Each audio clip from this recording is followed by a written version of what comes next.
શ્રમિક સંગઠન એવા ભારતીય મજદૂર સંઘ ગુજરાત પ્રદેશના રાજ્યવ્યાપી કાર્યક્રમ અંતર્ગત ભારતીય મજદૂર સંઘ ભરૂચ જિલ્લા દ્વારા દેખાવો યોજી જિલ્લા કલેક્ટરને આવેદનપત્ર પાઠવી પીએમ પોષણ શક્તિ નિર્માણ યોજનામાં કોન્ટ્રાક્ટ આપવા તેમજ આંગણવાડી અને આશા વર્કરોના પગાર વધારા સહિતની માંગણીની રજૂઆત કરવામાં આવી હતી। આવેદનપત્રમાં જણાવાયું છે કે ભારતીય મજદૂર સંઘ સાથે સંલગ્ન સ્કીમ વર્કરના વ્યાપક પ્રશ્નો અંગે ગુજરાત સરકાર સાથે બજેટ પૂર્વે મહત્વની બેઠકમાં રજૂ કરેલ અને ચર્ચા કરેલ પ્રશ્નો પરત્વે હકારાત્મક પ્રતિસાદ બાદ પણ એક પણ જાહેરાત બજેટમાં નથી કરવામાં આવી। એનાથી ઉલટું પીએમ પોષણ શક્તિ નિર્માણ યોજનામાં તો રજૂ કરેલ પ્રશ્ન ઉકેલને બદલે આ યોજનામાં હજારો રસોઈયા મદદનીશ સહિતના કર્મીઓને નકારાત્મક રીતે પ્રતિભાવ કરતો નિર્ણય કરી ખાનગી સંસ્થાને 551 કરોડના ખર્ચે રસોડા બનાવીને કોન્ટ્રાક્ટ આપવાની જાહેરાત કરવામાં આવી।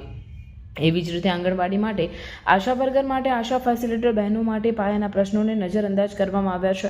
ભારત સરકાર પુરસ્કૃત યોજના હોવાથી ભારત સરકાર સાથે પણ આ ત્રણેય સ્કીમ વર્કર માટે બજેટ પૂર્વે બેઠક કેન્દ્ર સરકારના સંબંધિત મંત્રીઓ સાથે અખિલ ભારતીય મજદૂર સંઘ આગેવાનોએ રજૂઆત અને ચર્ચાઓ કરી હતી, છતાં કોઈ જાહેરાતો ન થતાં આસામના ગુવાહાટીમાં યોજાયેલ ભારતીય મજદૂર સંઘની કેન્દ્રીય કાર્યની બેઠકમાં લેવાયેલ આંદોલનના નિર્ણય મુજબ આવેદનપત્ર પાઠવી સ્કીમ વર્કરના કામદારોને સરકારી કર્મચારીઓ સમાન વેતન અને સામાજિક સુરક્ષા કવચ આપવા, એપીએસ 95 પેન્શન ઓછામાં ઓછું 5000 કરવા, ઈપીએફ વેતન મર્યાદા 30000 તેમજ ઈએસઆઈસી વેતન સીમા ₹42000 કરવા સહિત મધ્યાહન ભોજન યોજના, આંગણવાડી બહેનોના, આશા વર્કર બહેનો અને આશા ફેસિલિટેટર બહેનોના પ્રશ્નો બાબતે સરકાર જો કોઈ કામદારોના હિતમાં નિર્ણય નહીં કરે તો ના છૂટકે ભારતીય મજદૂર સંઘ ગુજરાત પ્રદેશ આંદોલનના માર્ગે જશે તેવી ચીમકી ઉચ્ચારવામાં આવી છે।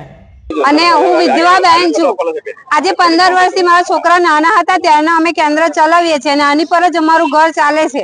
અને જો સરકાર આ રીતનું પગલું કરશે તો અમે બધા ક્યાં જઈશું? એટલે સરકારને કે લઘુત્તમ વેતન અમારું એ વધારો અને ખાનગી સંસ્થા બંધ કરો। જે અમારી આંગણવાડી બહેનો, પછી ફેસિલિટેટર બહેનો, મધ્યાહન ભોજનની બહેનો, આ પીએમ પોષણમાં જે બહેનો કામ કરે છે એ લોકોને લઈને, આશા વર્કરથી લઈને બજેટમાં જે વાત કરેલી હતી કે એ લોકોનો પગાર વધે, એના બદલે સરકારે પીએમ યોજનામાં 551 કરોડ રૂપિયા નક્કી કર્યા અને રસોઈયાને કોન્ટ્રાક્ટ આપવાનું નક્કી કર્યું છે। આ તો ખાનગીકરણ કરવાની વાત ચાલે છે।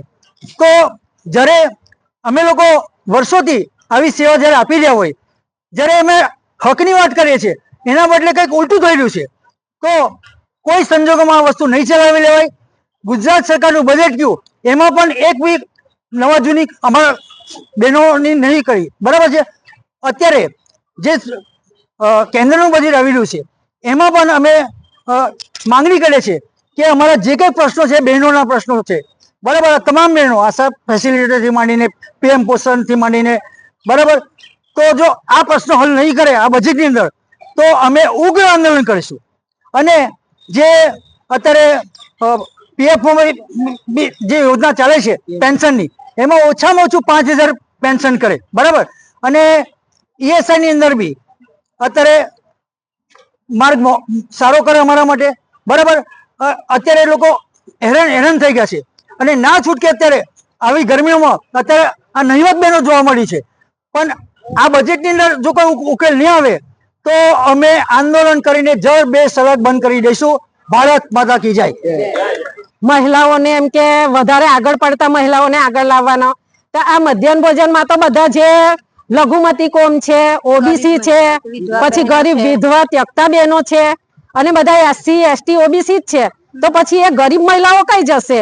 એમને હવે જે બધા 35-40 વર્ષની એજ વાળા હોય, જે 250 રૂપિયા માનદ વેતનમાં એ લોકોએ કામ કરેલું છે, તો હવે એમને આટલી ઉંમરે કઈ કામ ધંધો મળશે એવું સરકારે વિચારવાનું ને। હવે અમે લોકો એમને જો અમારામાં કઈ ખામી હોય, અમે બાળકોને પૌષ્ટિક આહાર ના આપતા હોય તો સરકાર પગલાં લઈ શકે છે। અમે બાળકોને જમવાનું ટાઈમ પર આપીએ છીએ, 11 ને 10 નાસ્તો આપીએ છીએ, તો પછી આ પગલાં લેવાનું કારણ શું? જો હવે સરકાર અમે જો મધ્યાહન ભોજનના બધા સંચાલકો કલેક્ટર સાહેબને આવેદન પત્ર આપીએ છીએ અને મુખ્યમંત્રી અને પીએમ પોષણ વિશે આગળ માહિતી મોકલશે। જો હવે અમારું આ બજેટ જાહેર થાય અને સેન્ટ્રલાઇઝ કિચન જાહેર થાય એ પહેલા અમારી મધ્યાહન ભોજનના સંચાલકોની એ લોકો અમારી કઈ કાળજી લે એવું અમે સરકાર પાસે માંગણી કરીએ છીએ। અને અમારું જે 4500 માનદ વેતન છે તે અમને લઘુત્તમ વેતન આપો અને એના પછી અમને પેન્શન સહાય મળે તો અમે તો બધા મોટા ભાગની બહેનો છે તો વિધવા ત્યક્તા જ છે અને ગરીબી રેખા નીચે જ છે.